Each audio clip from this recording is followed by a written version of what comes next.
안녕하세요, 김원근입니다. 예, 여기는 여의도 국민의힘 1층, 여기가 어디입니까? 스타벅스. 당사 1층 네, 스타벅스 저희 그곳에서 예. 자, 오늘 뭐 여러 가지 일들이 많았는데 좋은 일도 있고 좀 불안한 일도 있고 있는 가운데 아주 귀한 분들을 많이 만나고 있습니다. 자, 저기 멀리 보이는 저분이 무슨 미래신문이라 그러는데 어디죠, 거기가? 예. 경인 미래신문에서 네. 본부장하고 있습니다. 자, 대한민국 염정세. 네. 자, 이제 한 보름 선거 앞두고 있는데 어떻게 됐으면 좋겠습니까? 물론 좀 다- 가까이 되시고. 다 함께 같이 뭉쳐야죠. 예. 어찌됐든 간에 함께 가야 된다고 생각을 하고요. 예. 또 좋은 결과가 있을 거라고 요즘 들어 특히 그런 예측이 또 들고 있습니다. 네. 지금 여기 이제 국민의힘 1층인데 국민의힘은 어떻게 준비하고 있을까요? 글쎄 그걸 제가 알 정도까지 위치에 있지는 않지만 네. 잘하고 있지 않을까 생각합니다. 아, 잘하고 있다고. 예. 근데 우리 조금 전에 여기 만나 보니까 불안한 얘기하는 분도 있었는데 네네네. 거기에 대해서는 어떻게 생각하세요? 불안한 눈빛이 있을 수 충분히 있다고 생각합니다. 눈빛? 예, 불안한 눈빛, 아, 불안한 눈빛. 의심, 아. 예, 충분히 있을 수 있는데. 바로 이분인가요? 네. 근데 이제 마음속 깊은 곳에는 네. 저는 이제 한 가지 다른 건 모르겠는데요. 네. 이재명은 안 된다는 마음은 누구나가 나랑 같이 공감할 거라고 생각합니다. 이재명이 안 돼야 될 혹시 이유가 있습니까? 우선은 조금 가까이 좀 대주세요. 예. 우선은 그 많은 뭐 누구나 다 아는 범죄 사실과 네. 어저께 1차 토론에서도 보셨다시피 헛된 공약이 너무 많고요. 헛된 공약. 예. 네. 그리고 어제도 백조 얘기를 했지만 네. 내가 백조를 한다니까 정말 하는 줄 알았더라. 이렇게 얘기하실 분이라고 저는 생각하기 때문에 박근혜한테 사과한다고 했는데 진짜 사과하는 줄 알았다고. 그렇습니다. 이 사람은 늘 이렇게 살아온 사람이라 네, 이걸 이제 국민들이 조금 더 진실을 알게 되고 네. 보름 남았지만 네. 그 안에 또 명백한 사실들이 또 많이 나오지 않을까 생각합니다. 저기 커피 집이잖아요. 예. 근데 커피 재료가 뭐 원가가 120원이라 그래가지고 지금 커피집 주인들이 지금 화가 더 잔뜩 났잖아요. 커피집 주인이 문제가 아니고요. 네. 이건 굉장히 무책임한 얘기인데요. 네. 한 나라의 수장이 되시는 분이 그러면 닭집이고 삼겹살집이고 다 때려치고 커피집 하라는 얘기인데 그렇죠. 그거 안 하면은 그 나가는 얘기인 얘기지. 그 얘기인 거거든요. 예. 그러면 지금 소상공인들 열심히 이제 개업해서 준비하고 장사 잘하고 있는데 네. 그들은 바보 짓을 지금 하고 있다는 얘기를 하고 있는 거거든요. 반전으로. 아, 예. 네, 그건 굉장히 시장에 혼란을 주는 얘기다. 저는 그렇게 생각하고 있습니다. 예. 그러니까 어제 토론은 예. 거의 이재명에는 사실 빵점인데 예. 그리고 55점을 줬더라고. 예. 그리고 그 권 뭐죠? 전에 전 정의당. 예. 그 민주노동당. 그 이름 뭡니까? 권영국? 권영국 씨였나? 아니 악수를 김문수 후보가 4번이나 요청했는데 네. 거부했단 말이에요. 예. 그 반은 미친 분들 아닙니까? 그분은 그분대로 그분이 꽂혀 있는 거는 도대체 계엄에만 꽂혀 있으신 도대체 분이라 이해가 안 가는 행동을 했거든요. 그러니까 늘 보시는 분들 노동운동 하시는 분들이 한 곳만 바라보기 때문에 그래서 그렇습니다. 예전에 박근혜 대통령 떨어뜨리러 나왔다고 하는 이정이 생각나죠. 맞습니다. 한 곳만 바라보고. 권영국이가 그 짓을 어제 한 겁니다. 예, 맞습니다. 기가 막힐 일입니다.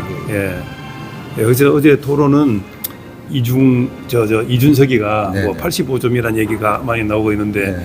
또 그런 면이 있는 것을 어제 또 처음 봤어요. 근데 그 친구가 원래 말을 잘하는 친구니까 말을 잘하는 걸로 대통령이 된다 그러면 말 잘하시는 언론인 출신이 나오셔야죠. 근데 진실이 중요하고 지금은 악마와 천사의 싸움이 아닌가 싶고 그리고 역대 대통령 중에 가장 깨끗하신 분이고 사실 이렇게 깨끗한 분이 여의도에서 이 흙탕물에 과연 견뎌내실 수 있을까라는 그런 불안한 마음은 있지만 결국 이분이 오셔서 여의도의 전체적인 물 흐름을 지금까지 해왔던 걸 바꾸셔야 될 시대 전환점이 아닌가 이렇게 생각합니다. 굉장히 훌륭한 분이네. 미래신문 본부장이라 그랬죠? 예. 대표도 여기 앞에 있는데 대표는 좀 말이 없는 분 같아요. 네, 우리 대표님 워낙 과묵하시고. 자, 그러면 이재명이 이제 안 돼야 될 이유를 우리가 좀 살펴봤는데 네네. 그러면 6.3 대선은 누가 되겠습니까? 저는 뭐 김문수 후보가 된다고 생각합니다. 박수 안 하십니까? 아니 거기에 대한 이제 몇 가지 과제는 있는데 네. 그 어려운 한 곱이 산을 지금 넘고 있는데 네. 이미 한 봉우리는 넘었고 두 봉우리 정도 남았는데요. 제 네. 개인적인 생각입니다. 네. 이거까지. 홍 대표님이 대선 전에 오셔서 그래도 어쨌든 보수 진영에서 그렇게 오랫동안 몸 담으신 분인데 지금 많은 고민을 하실 겁니다. 김문수 후보님의 손을 들어주셔야 되고 그리고 이준석 대표도 여러 지금 현재 자기한테 짊어진 이 많은 어깨 무거운 짐을 네.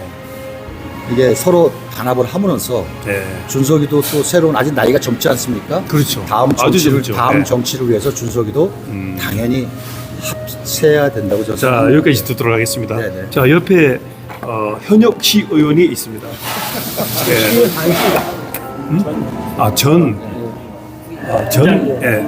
전 의장님 함께합니다. 예전에도 대전 서구청장 출마한다 그래서 내가 인터뷰를 한 적도 있거든요. 네, 아주 멋진 분입니다. 자, 잠깐 그 마이크 좀 잡아주시고. 네. 안녕하세요, 김경석입니다. 네. 그렇게 너무 가까이 되면 또 시청자분들이 소리가 꽝 올라가니까 한 10cm 정도. 예. 자, 이 지금 국민의힘 여의도 항사 아래까지 우리가 와 있는데 우리 이 김문수 후보에게 격려되는 얘기 한번 좀 하시죠. 가까이 되시고 요 정도 되시고. 이번 대선은 예. 누가 뭐라고 해도 선과 악의 대결인 것 같습니다. 선과 악의 대결이다. 예. 예. 뭐 저도 여러 사람한테 어필하고 또 모임 같은 데서 얘기할 때 보면 뭐 착하고 선한 사람이 돼야 되지 않느냐 그러면 다들 알아듣더라고요. 대부분 보면 너무 좀 비교가 되는 네. 그런 상황이기 때문에 조금 전에 또 제가 전화를 받았는데요. 네. 현역 공무원인데 예. 그런 말씀하시더라고요. 찌째명이니까 그 찌째명이 형수한테 했던 그걸 유세차에 틀고 다니면 어떻겠냐라는 그런 제안을 현역 공무원인데도 해주더라고요. 현역 공무원이. 예, 입에 담을 수 없는 그런 말들을 하고 우리 아이들이 뭘 배우겠습니까? 정말 교육상도 안 좋고 양심적으로 정말 살아온 우리 김문수 후보 같은 사람이 대통령이 돼야 우리나라가 바로 애들이 뭐 배울 수가 있고 미래가 있지 않나 이런 생각을 해봅니다. 근데 이분은 앞으로 뭐가 되면 좋겠어요? 여러분들 생각 한번 얘기해 보세요. 뭐가 됐으면 좋겠어요? 김경석 전 시의원? 대전시장. 예. 자, 대전시장 되기를 기원합니다. 아유, 감사합니다. 예. 자, 그러면 이제 마이크를 아까 이제 근데 이거 얼굴 이거 나오면 그래, 안 그래. 되는데. 자, 이제 국민의힘 네. 1층 스타벅스에서 지금 우리가 커피 한잔 하고 있는데 네네. 아까 걱정을 했잖아요. 네. 국민의힘 당 조직이 너무 이상하다. 어떻게 이상합니까? 그러니까 과거에 선거를 할 때 같으면은 정말 자기 일처럼 하거든요. 네. 시도의원들이. 근데 제가 보는 관점에서 저뿐만 아니라 다른 당원이라든가 책임 당원들이 같이 이렇게 선거 유세하시는 분들이 봤을 때 그렇게 안 하는 거예요, 지금요. 그게 눈에 확 띕니까? 네, 형식적으로 해요. 어떻게 해결돼야 되겠습니까? 그러니까 그저께 같은 경우는 이제 비가 왔지 않습니까? 네. 비가 조금 왔는데도 오후에 한 3시에 왔지 않습니까? 네. 그럼 3시에 철수를 합니다. 비 왔다고? 지금 20일도 안 남은 상황에서 3시에 철수하는 게 이게 이슬비 조금 왔다고 이해가 저는 개인적으로 안 되고. 눈이 왔으면 완전 한국 떠날 뻔했네. 그렇죠. 눈이 왔었으면 아마 뭐 왜 떠났을 그랬을까요? 겁니다. 그러니까 제 생각이나 그 유세원들 하시는 말씀이 뭐냐면은 기득권 있지 않습니까? 그러니까 우리가 처음에 이제 8강에서 4강 되고 후보 따라간다고. 근데 후보만 따라가면 다행인데 이분들은 후보 따라가는 게 아니고 자기의 욕심 있지 않습니까? 기득권. 이 후보가 됐을 때 예를 들어서 국민의힘 같은 경우는 뭐 한동훈이다 그러면 한동훈이 지지율도 한 40% 이상 나왔으니까 그거 따라가서 김문수 후보가 됐을 때는 김문수 대통령 후보가 지명하는 분이 기본적으로 당대표 되지 않습니까? 근데 그렇게 되면 자기가 또 원하는 거 이루지 자기 선택이 안 못하니까 된다. 그렇죠. 지금 무슨 시대입니까 지금? 권력보다 일단 잡아야죠. 그러니까 우선. 지금 체제 전쟁이고 저도 자녀를 키우고 저희 아들은 이제 대학생이고 딸은 이제 고등학생이에요. 근데 이 시점에서 엄청 젊어 보이는데 그렇습니까? 네, 맞습니다. 근데 감사합니다. 근데 알겠습니다. 중요한 거는 뭐냐면은 저희가 지금 체제 전쟁을 하고 있는데도 그럼에도 이 사람들은 그런 생각을 하지 않고 자기의 기득권. 그러니까 위에 우리가 흔히 얘기하는 요새 뭐 일반인도 다는 쌍권이라든가 그 밑에 이양수 조직위원장이라든가 성선장. 예. 이런 분들 성향을 그대로 따라가요. 시도위원들이. 윗물이 맑자르니까 밑에 물도 썩은 거죠. 쉽게 얘기해서. 어떻게 해결돼야 되겠습니까? 그래서 저희가 봤을 때는 이런 기득권 세력을 요번에 김문수 후보님이 돼서 어차피 김문수 후보님은 우리가 다 알다시피 깨끗한 분 아닙니까? 누가 뭐래도. 예. 그래서 김문수 후보님이 돼서 이렇게 지저분하고 좀 안 좋은 사람들을 삽으로 뜨는 게 아니고 포크레인을 떠갖고 저기 북한 아오지 탄강에다 갖다 버려야 된다고 봐요, 저는요. 그건 다 좋은 얘기인데 네네. 지금 보름 남았습니다. 네네. 보름 남았는데 현재 분위기로 볼 때 과연 김문수 후보가 될까요? 안 될까요? 저는 개인적으로 200% 이긴다고 생각을 하는데 아까는 안 그랬는데 마이크 갖다 대니까 아닙니다. 저는 급선회를 하는 거 아니 저는 개인적으로 200% 된다고 생각하는데 네.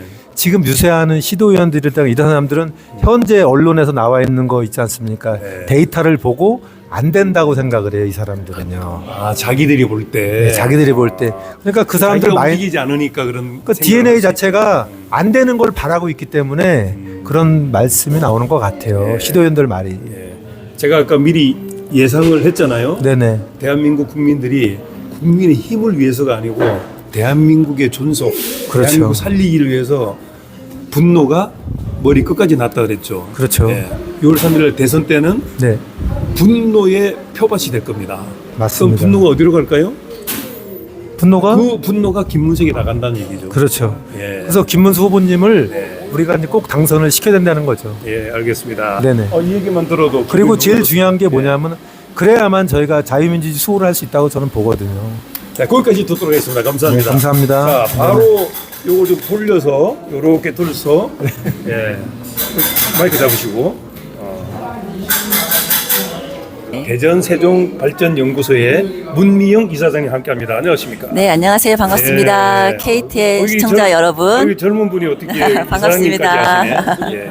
네. 자, 보름 남은 6.3 대선 어떻게 봅니까? 가까이 되세요. 보름 남은 6.3 대선. 예.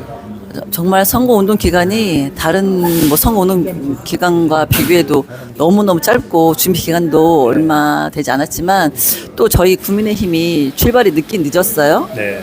그럼에도 불구하고 앞서 말씀하신 분들 염려하시는 것들도 있지만 그래도 시간이 가면서 국민들이 더 깨어나고 있는 것 같고 어제 그 TV 토론회가 좀 그 시점을 넘어가면서 또 많은 분들이 아마 더 느꼈을 거라고 생각합니다. 네. 저도 국민의힘의 김문수 후보가 100%, 200% 당선될 거라고 확신합니다. 자, 그러면 김문수 후보를 지지하는 대한민국 국민들에게 격려. 그러니까 뭐 자기 혼자만 가서 할 것이 아니고 가족, 친지, 뭐 이웃들에게 뭔가를 전해서 함께 가야 되는데 어떻게 하면 되겠어요? 어찌됐든 저희가 뭐 저희 세대들도 다 깨어 있지만 저희 아이들이 봤을 때 부끄러운 어른은 되지 말아야 된다. 저는 그렇게 아이들에게 교육도 시키고 있고 저도 살아가고 있지만 정말 어느 사람들의 기준 잣대를 대더라도 도덕성 그리고 인성 그리고 사람이 살아가면서 제일 중요한 건 거짓말하면 안 되거든요. 거짓말하지 않는 그런 진실성으로 우리 김문수 후보는 정말 털래야 털 수 없는 다 비교해 보면 거의 뭐 이재명 후보랑 비교가 안 될 정도로 깨끗한 분이시고 그런 분의 뭐 발자취를 따라서 저희가 성장을 하고 바라보고 간다면 이 대한민국은 정말 더욱더 깨끗하고 그런 나라가 될 거라고 생각하면서 김문수 후보에 대한 어떤 뭐 제가 말하지 않아도 그 도덕성이나 그 인격에 대한 거는 모두가 다 인정한 바고요. 그 반대로 이재명 후보는 뭐 이제 명이 다하지 않았겠습니까? 이제 명이 다 네네네. 알겠습니다. 이제 곧 뭐 명이 다 했기 굉장히 때문에 중요한 얘기네. 이제 네네. 명이 다 했다. 네, 알겠습니다. 이제 명이 다 했지만 안타깝지만 네. 명이 다 했습니다. 그건 자, 모두 지금 어쩔 수 방송은 없습니다. 국민의힘 관계자들이라 우리 김문수 후보에게 네. 굉장히 점수를 주는 분위기인데 네. 저는 이제 진행하는 입장에서 네네. 김문수 후보에게 힘을 줄 수 있는 한 가지가 있어요. 네. 뭐냐면 지금 그동안에 이재명의 그 도덕적이지 못한 모든 것이 계속 얘기는 됐지만 무슨 그냥 얘기거리로만 지나갔잖아요. 네. 근데 결정적으로 백신에 관련된 아하, 네. 아주 사상 최악의 사기 방역의 주범이 이재명이라는 거를 네네. 거기 이제 곧 방송이 될 겁니다. 네, 기대하고 있습니다. 그게 큰 겁니다. 네. 예, 그것이 제대로 국민들이 인식만 되면 이재명은 그냥 아웃입니다. 네. 예, 아직까지 백신에 관련된 네. 그 잘못된 건 아직 제대로 보도가 안 돼가지고 국민들이 잘 모르고 있어요. 네네. 아니 그리고 좀 몇 년 지난 건데 왜 이제 와서 야단이냐? 이제 와서도 제대로 알려진 게 없기 때문에 그런 겁니다. 뭐 또 한 가지 이건 여담인데요. 네. 지금 국민들 그 사이 여론 중에 그 형수 연합회가 또 조직이 된다고 하더라고요. 형수 무슨 연합회. 연합회? 형수. 아 형수님. 형수연합회. 형수님 연합회. 네. 그래서 이게 왜 만들어졌나 했더니 형수님들이 분노해서 도저히 우리는 이런 도련님 같지 않은 그런 도련님을 대통령으로 만들 수 대한민국에 없다. 형수님들이 얼마나 많은데. 그러니까요. 들고 일어난다고 하는데 아마 네. 이재명 대표 좀 떨릴 것 같습니다. 알겠습니다. 진즉 잘하시지. 네. 알겠습니다. 정정당당 김문수 화이팅입니다. 네, 대전 세종 발전연구소 발전연구소의 이사장 문미영 이사장 임미영입니다. 함께했습니다. 감사합니다. 네, 화이팅입니다. 예, 김문수 후보 화이팅 하시기 바랍니다. 감사합니다. 마치도록 하겠습니다.